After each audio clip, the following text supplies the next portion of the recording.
Então, olá, boa noite a todos. Essa é a minha gravação do assunto sobre threads. Então, sem mais delongas, vamos direto para o primeiro exemplo. Enfim, threads a gente define como... primeiro, né, vamos falar de processos. Os processos, que é aquilo que ocorre na nossa máquina junto ao processador, eles podem ser compostos por diversas threads. Se eu der um Ctrl Alt Del e vim aqui no gerenciador de tarefas, eu acredito que eu consigo visualizar algo sobre threads aqui. Sim, aqui, ó. Então você vê que temos 243 processos ocorrendo, mas tem 3.587 threads. Ou seja, um processo ele pode ser composto por diversas threads, ele pode ter várias threads dentro dele. A thread ela pode ser definida como a menor unidade de processamento que um código pode ter. Essa é a menor. Isso é uma das definições de threads. Enfim, e para o nosso primeiro exemplo, a gente utiliza e demonstra essas threads. Então, aqui, nós temos uma classe imprime tarefa e o que ela tem de única é que ela implementa Runnable. O Runnable, né, faz parte do pacote JavaLang, é uma forma de a gente especificar, né, é uma interface que permite a gente especificar que essa tarefa, né, que implementa Runnable, vai ser uma thread. Ela pode trabalhar em concorrência com outras tarefas. Então, essa é uma forma que o Java já tem, né, dentro da linguagem, uma biblioteca que permite a gente implementar isso. Então, o que está sendo feito é isso. Estou criando uma classe, imprime tarefa, e ela implementa Runnable, que é essa interface, né? Dentro dessa interface, a gente tem um método, que está sendo aqui sobrescrito, que é esse run. Esse run nada mais é do que o método necessário para iniciar essa thread. Sem ele, se a gente tentar rodar o programa sem ele, nada vai acontecer. Outra coisa de interessante que a gente está utilizando aqui dentro dessa classe é um Random Generator, que vai permitir que a gente gere um número, no caso aqui, inteiro aleatório em até 5.000. No caso aqui, isso são milissegundos. Então, para nós, o que isso quer dizer? Que essa thread ela vai ter um sleep time, né, que eu vou chamar aqui no run, thread.sleep, por um tempo de entre 1 a 5 segundos, um tempo aleatório.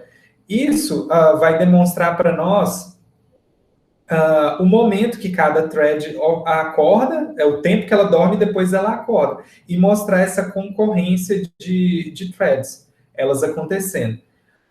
E aqui, essa outra classe, a gente tem nada mais do que uma implementação do teste, né? Então, a gente está criando 3 tarefas, 3 imprime tarefas, com o nome de tarefa 1, tarefa 2, tarefa 3, e elas vão se inicializar, e a particularidade aqui que a gente tem é um executor service. O executor service, ele permite... ele é um objeto que executa runnables. Essa é a função dele. Ele é um objeto que executa runnables e ele permite criar essa pool de threads, né? Esse conjunto de threads que seria uma forma de gerenciar esse conjunto de threads. Então, aqui, no caso, o executor está criando uma pool de 3 threads, né? E ele vai permitir com que elas sejam executadas. Então, aqui a gente chama o método execute, desse thread executor, para essas 3 tarefas que foram criadas, todas elas implementam Runnable. Então, eu vou rodar o software aqui, só para explicar em cima dos resultados também, a particularidade de threads. Está meio lento, mas acredito que já vai. Tá? Ah, sim. O console está aqui embaixo. Maximize esse console. Aqui.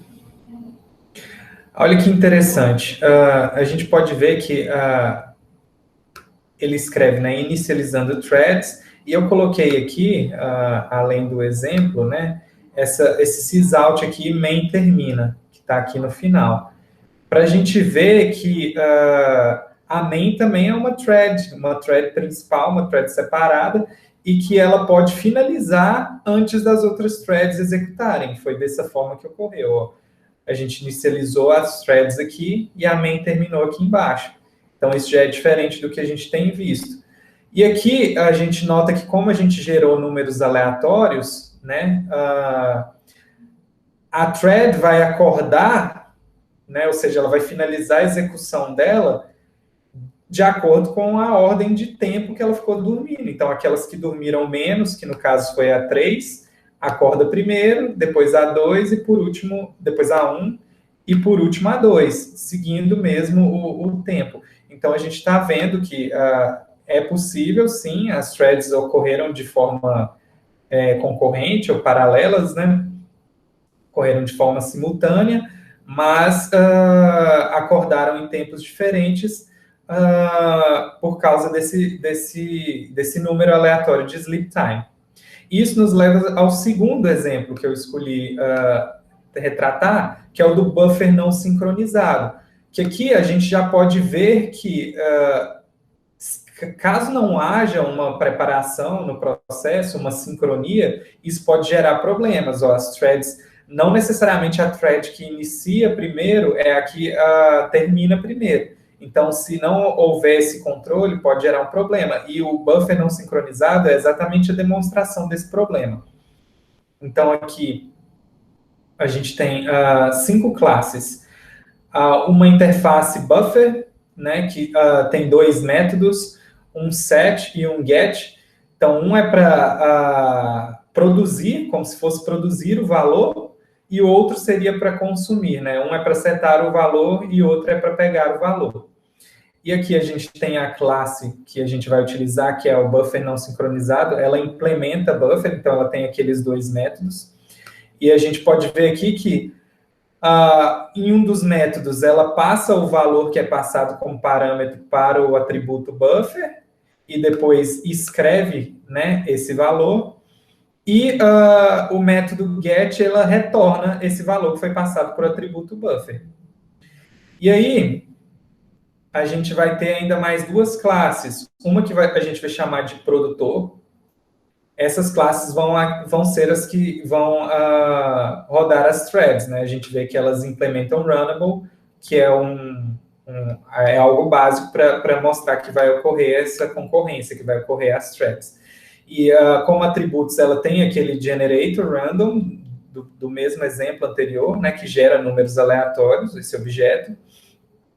E ela tem aqui um atributo que a gente chama, que é do tipo buffer, que a gente está chamando de shared location. O que vai acontecer? Esse shared location, ele vai ser utilizado na main, para propósito de demonstração, ele vai ser utilizado, passado por referência para os dois objetos, tanto para o produtor quanto para o consumidor. Vai ser utilizado nos dois. O método de run para os dois são semelhantes. Eles vão gerar um número aleatório em que a thread vai dormir e quando ela acordar, o consumidor vai pegar o valor, né? Vai usar o get, que vai pegar o valor que foi passado e vai somar nessa variável sum, que vai ser impressa depois. E o produtor ele vai usar o set, ele vai colocar aquele valor dentro do atributo. Então, basicamente, se a gente não estivesse trabalhando com threads, o que estaria acontecendo era, um está produzindo um valor e salvando, e o outro está acessando aquele valor e demonstrando. Então, se não fosse um trabalho com threads, esses valores eles não alterariam, porque a referência é a mesma e ocorreria uma thread só. Então, não teria problema. Só que o que a gente vai ver é que como a gente não está trabalhando com sincronizado, né, é um buffer não sincronizado, esses valores vão dar uma diferença. Então, eu vou rodar aqui o software para ficar mais fácil da gente ver.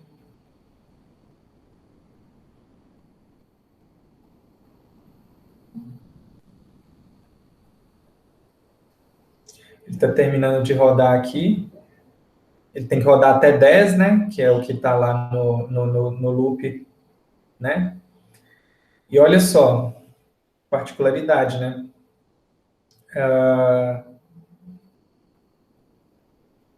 O consumidor que vem depois, o consumidor vem depois do produtor. E o que acontece? Se o consumidor iniciar antes do produtor, que ele pega o valor que já estava lá, que é o -1, porque se a gente olhar aqui no buffer não sincronizado, ele seta o buffer como -1, que seria o valor inicial. E olha para você ver o problema que isso gera, porque isso não é, se fosse sincronizado, isso não era para acontecer. A ordem seria produtor escreve, consumidor lê, produtor escreve, consumidor lê. Só que como a gente não tem controle no tempo que ocorre aquele sleep, que é gerado por algo aleatório, né? A thread que vai iniciar, a gente não sabe como determinar. E se o consumidor vem primeiro, já gera esse problema.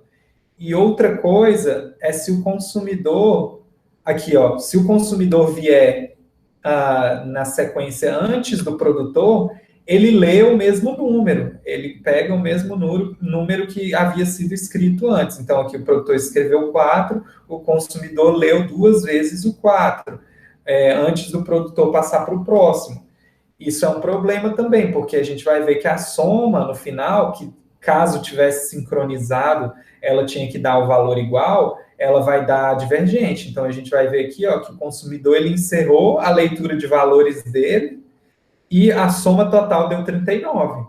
E não era para dar 39. Se tivesse correto, sincronizado, a soma era para dar 55, que é o que foi dado no produtor, o consumidor tinha que apresentar a mesma soma, já que está sendo passada aqui na main a mesma referência para eles. Então, se a gente não estivesse trabalhando com threads, era esperado que desse a mesma soma. Só que como a gente está trabalhando com esse paralelismo, essa concorrência, né, são coisas acontecendo ao mesmo tempo, em momentos diferentes, há esse problema. Então, eu trouxe esse exemplo, né, porque ele demonstra exatamente o que já estava sendo mostrado lá, né, apresentado no primeiro exemplo de imprimir tarefa, o que poderia ocorrer com múltiplas threads, já dava para imaginar que se não fosse sincronizado, esse é um tipo de problema. Então, aqui está esse exemplo.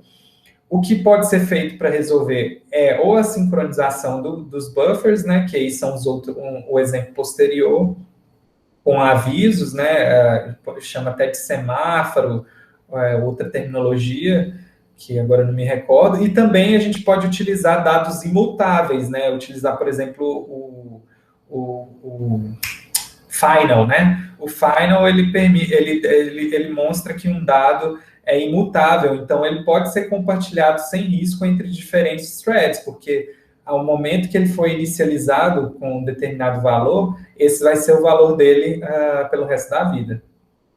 Bem, eu acho que é isso.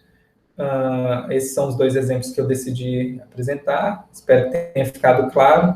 Agradeço a todos e uma boa noite.